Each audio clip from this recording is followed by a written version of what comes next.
네, 5월 30일 사도행전 28장 17절에서 31절입니다. 장장 3, 4, 5 3개월 동안 달려왔던 사도행전을 오늘 이제 마치려고 합니다.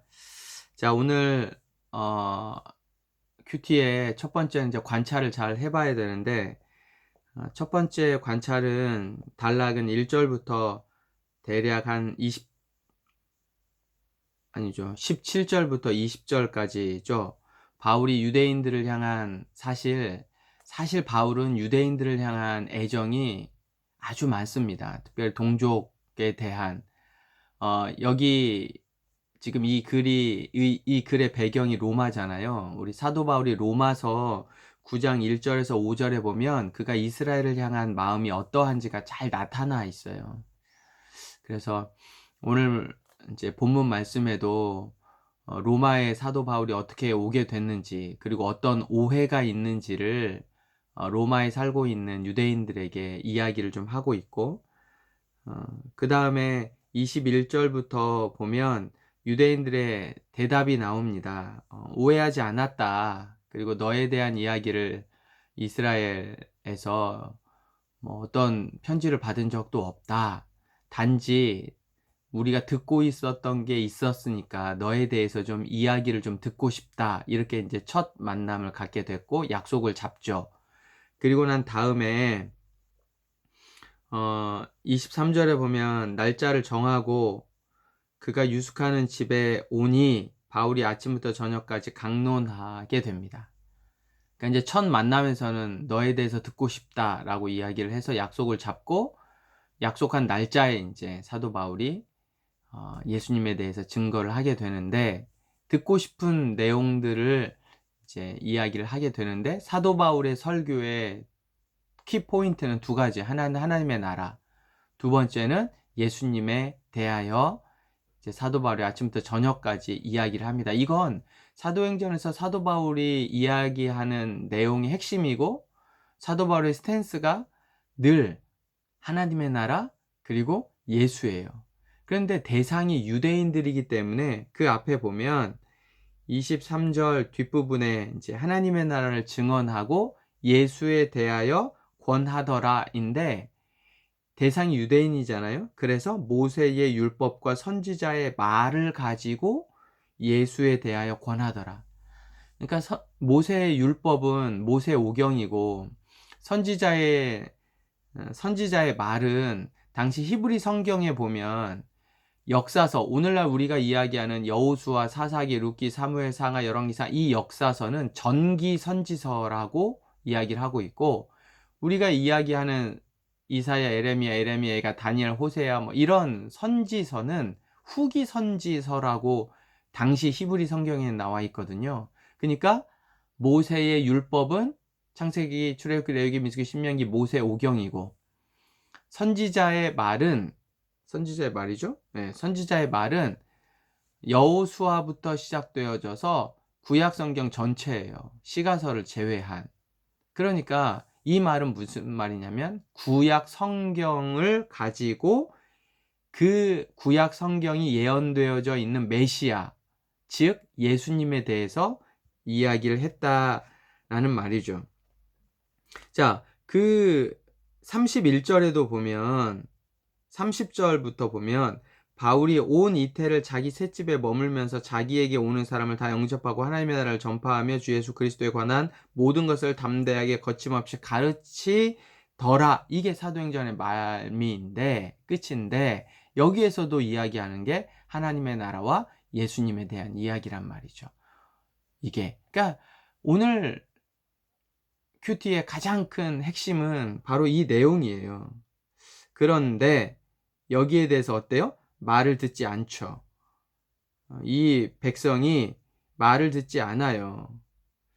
그래서 25절부터 이제 그 뒷 단락은 이사야 선지자의 예언을 통해서 얼마나 이스라엘 백성들이 우둔하고 어리석은지, 하나님의 말씀을 듣지 않는지, 그 이유가 뭔지, 말을 해도 듣지 않고 깨닫지 못하고 보아도 알지 못하는 이 백성의 어리석음에 대해서 사도 바울이 이야기를 합니다. 이게 이제 관찰이죠.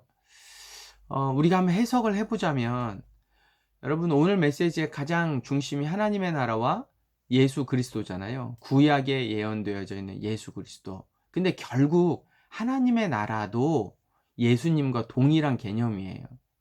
하나님의 나라는 복잡하고 크지만 우리가 1차적으로 예수 그리스도를 통해 이 땅에 실현된 가시적인 하나님의 통치예요. 예수님의 통치.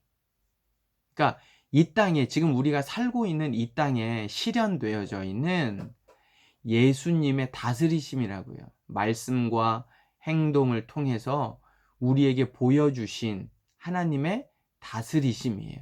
누구를 통해서? 예수 그리스도를 통해서. 그래서 이 땅 가운데 하나님의 통치가 있는 곳, 이게 하나님의 나라입니다. 예수님이 다스리시는 거예요.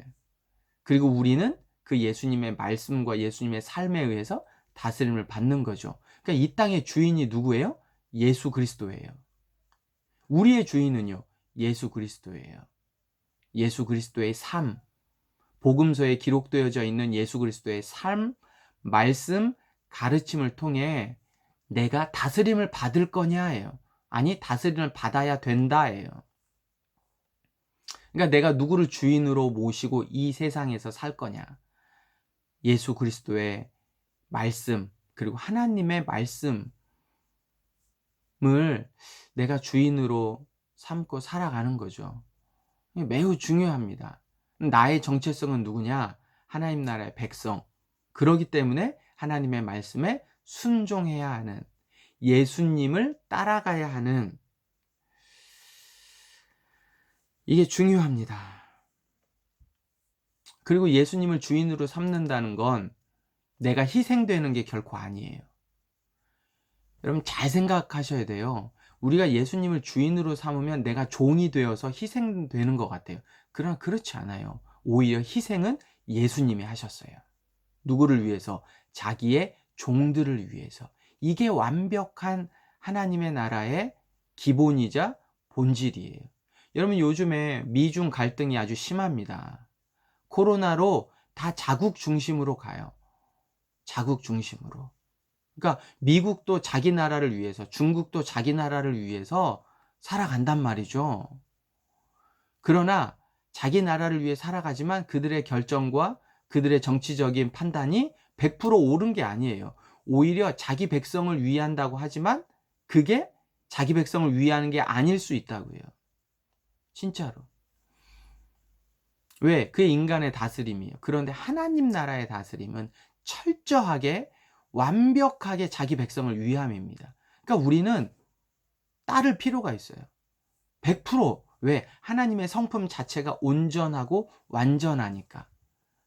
하나님은 어느 정도 희생하시냐? 자기의 하나뿐인 아들을 우리에게 주시기까지. 하나님 철저하게 자기 백성을 위하십니다. 완벽하게, 온전하고 완전하게. 그래서 이 세상이 하는 것과는 달라요. 그래서 하나님의 나라의 통치와 다스림을 우리는 받아야 돼요. 그것이 우리를 위한 길이라고요. 그래서 여러분 오늘 오늘 하루 큐티도 마찬가지지만 성경 전체가, 사도행전 전체가 우리에게 이야기해 준 건 하나님의 나라. 그 하나님의 나라는 뭐예요? 예수 그리스도를 통하여 이 땅에 실현된, 가시적으로 우리에게 경험된, 보여지는 하나님의 다스림과 통치예요. 그럼 우리는 어떻게 할 거냐? 그 완벽한, 자기 아들을 주기까지, 자기 아들을 희생해서까지 자기 백성을 위하시는 그 하나님의 다스림과 통치와 그 말씀에 우리가 순종해야 된단 말이에요. 이게 하나님의 나라고 내가 그 하나님의 백성이라는 사실이에요. 여러분 이 사실을 잘 기억하고 오늘 하루 정말 충성스럽게 하나님을 위해 살아갑시다. 그리고 우리의 인생과 우리의 삶이 하나님의 나라를 실현해가는, 나를 통해서 하나님의 나라를 실현해가는, 내가 있는 가정과 학교와 캠퍼스와 직장과 일터와 친구들 사이와 어찌 되던 하나님을 주인으로 모시고 있는 내가 살아가는 모든 영역 속에서 하나님의 다스리심이 있기를 그리고 그 예수 그리스도를 통해 우리가 평생 주님의 제자된 삶을 살아가기로 결단하는 하루, 그리고 우리의 삶이 되기를 여러분 축복합니다. 하나님의 나라 꼭 기억하세요. 하나님의 나라, 하나님의 다스림, 하나님의 통치, 예수 그리스도를 통해 이 땅에 실현된 귀한 하나님의 백성으로의 삶을 우리가 살아가기를 다시 한번 부탁드립니다. 하나님의 나라를 위해 갑시다!